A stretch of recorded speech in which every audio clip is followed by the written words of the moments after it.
Hi everybody! So today we're going to be doing something really delicious, and that is going to be a crock pot roast. I love crock pot roasts.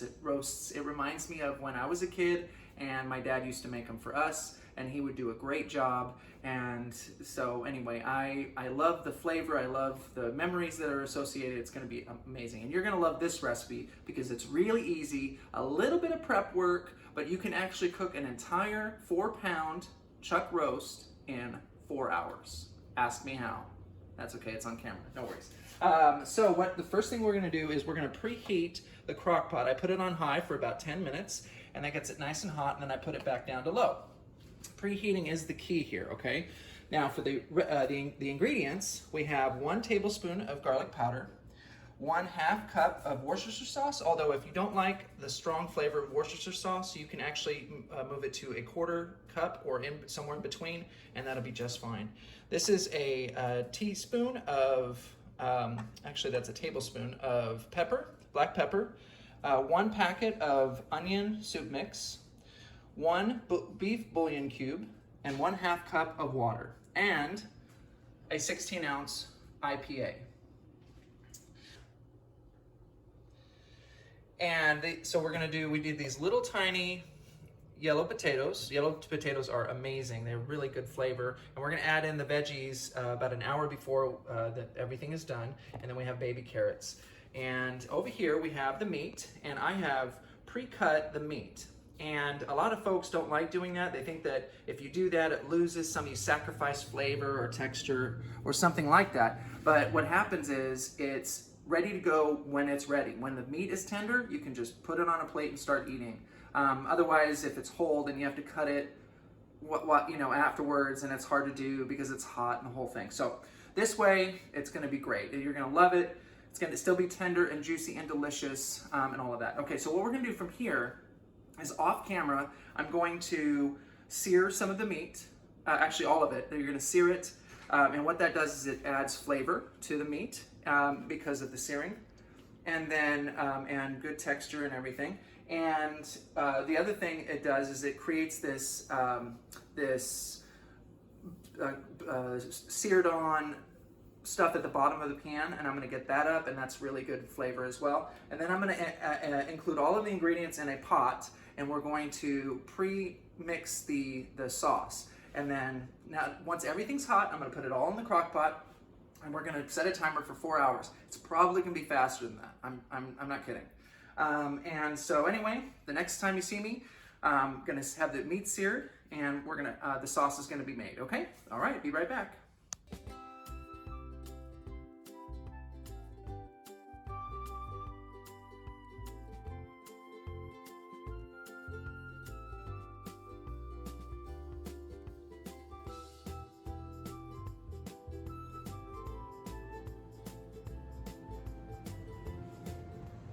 So, if you are not hungry right now, you can turn my video off because that looks amazing, right? Okay. So what I did was I seared the meat, as you can see. I did use chuck roast, okay? So you can find it. It's actually cheaper than the rump roast that you will find in the meat section. So it's about $1 cheaper, actually. But it's so good. It's even more tender than the rump roast. But it's so good when you use it for crock pot roasting, okay? One of the things that I did, other than getting the chuck meat, is that, like I said before, I made the sauce ahead of time. This has been hot for a while. I made the sauce, I seared the meat. Everything is hot. So this is gonna take just a couple of hours to cook. And then, my wife brought up a good point. She likes the vegetables very tender when she bites into them. So she wanted me to put them in a little bit earlier than I had said. I said about an hour before, but she wants them in about an hour and a half, which is perfectly fine. You can really make that an option for you. You can decide to put it in an hour or 30 minutes or however tender you want the veggies. I think 30 minutes would be enough to get them hot. If you like more firm or al dente, that's a pasta term, but I'm using it for good effect. So if you like them a little bit more firm, then you can put them in later in the cooking process. If you like them a little more tender, you can put them earlier in the cooking process. Totally up to you. And I think that this is one of those recipes you can just make your own. It did take a little bit of time to sear the meat. It took about 15 minutes, I think, about 15 or 20. But I promise you, it's so worth it. It's so worth it. The flavor is so worth it. So anyway, I'm going to be putting everything in right now, and then we're going to be back in at about 2.5 hours, so that we can put the veggies in, okay? All right, so let me put this in, remove the lid here. The first thing I'm gonna do is I'm gonna pour in the sauce. All right, so that's good there. Now this is a very, very deep crock pot, and so it's not going to,